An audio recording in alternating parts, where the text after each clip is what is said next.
So now we will be discussing about S7300 CPU 313C.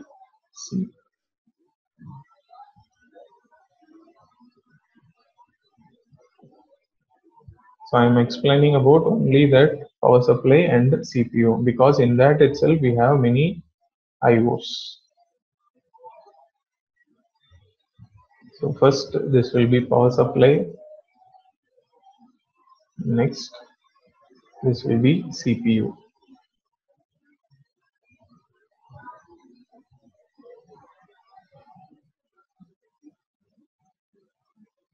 So this module is called as the power supply module, and next this is the CPU 313C. Okay, what is this C? So the C stands for counts or compact. So if some model will be available like CPU 313 or CPU 312, that's all. Some will be like CPU 313C, 312C, like that. So what is the difference if it is C? If it is mentioned as C, what is the difference? Means it supports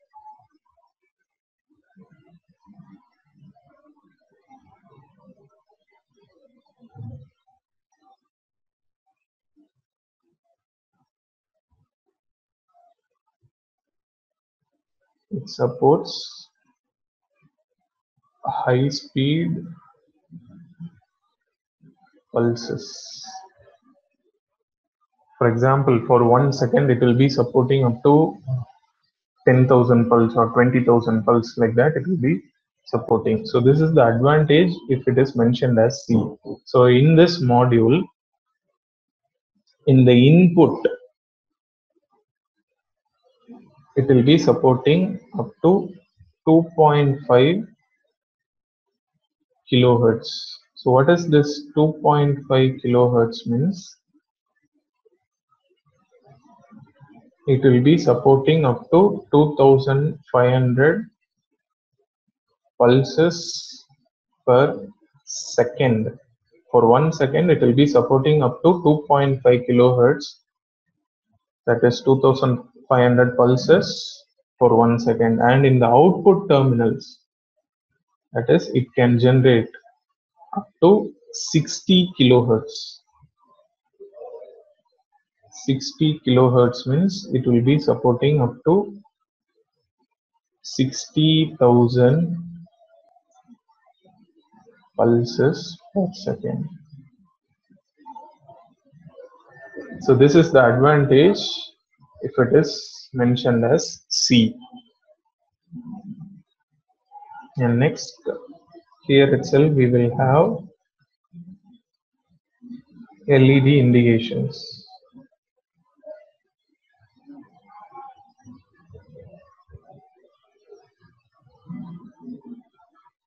Like this. So in that, the first LED indication will be mentioned as SF, system fault. Next will be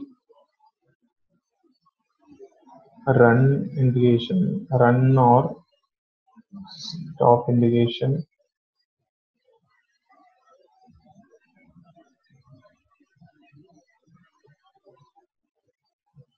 Next will be DC 5 volt.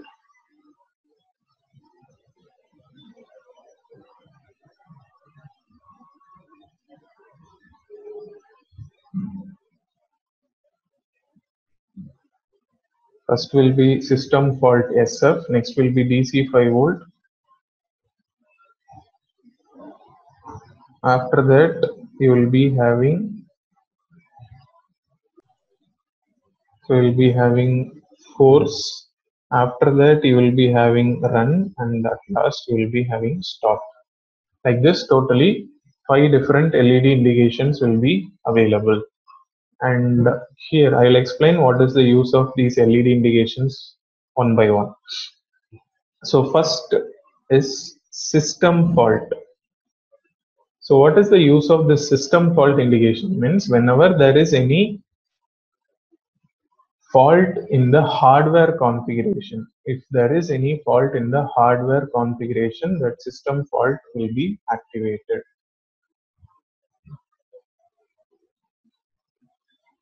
Hardware configuration fault. Next, DC 5 volt. When this will be activated means if the power supply is given. So if the power supply is given to the PLC, the DC 5 volt indication will be activated. Power supply indication. Next, force. If suppose you have activated any input and output from the software directly. So from the software, how will you activate a real time means using this force option only. So if force is enabled at any emergency situation, if force is enabled from the software, this indication will be activated. And run and stop mode. When the PLC is in run mode, this will be activated, and when the PLC is in stop mode, this will be activated. So these are the different LED indications what you have in the PLC. Next, you have a memory card slot also here. So what is the use of this memory card slot means? This memory card is only acting as the program memory.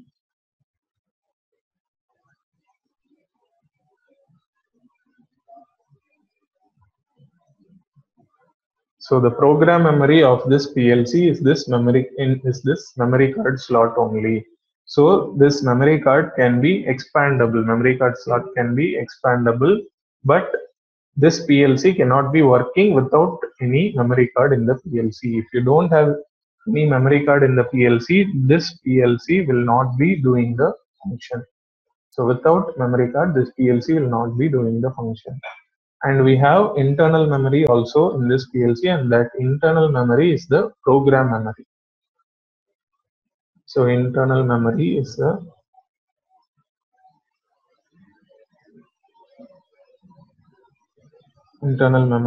data memory.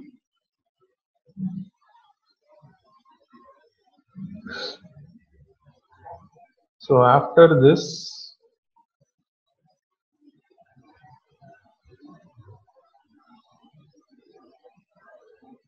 we have separations here for total number of inputs and outputs.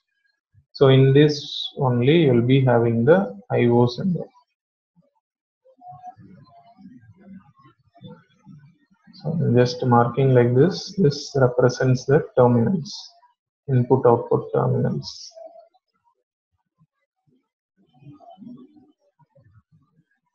So totally in this module, we have up to,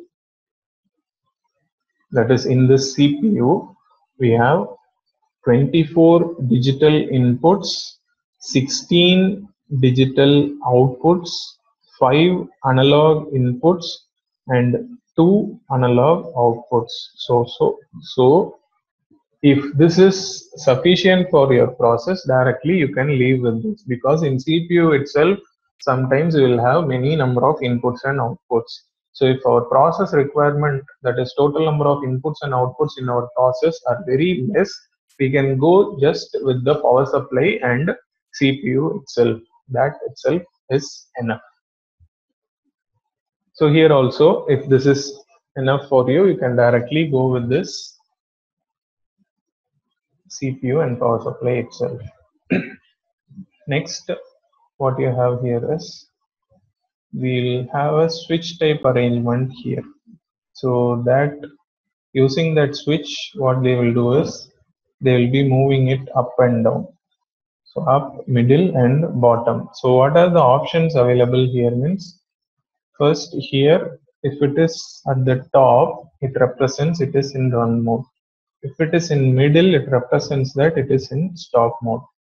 And if it is at bottom, it is MRES. So what is the meaning of this MRES means? This MRES stands for memory reset. So the meaning of this memory reset is, if you press that, automatically it will erase the data memory. It will not erase the program, it will erase only the data memory.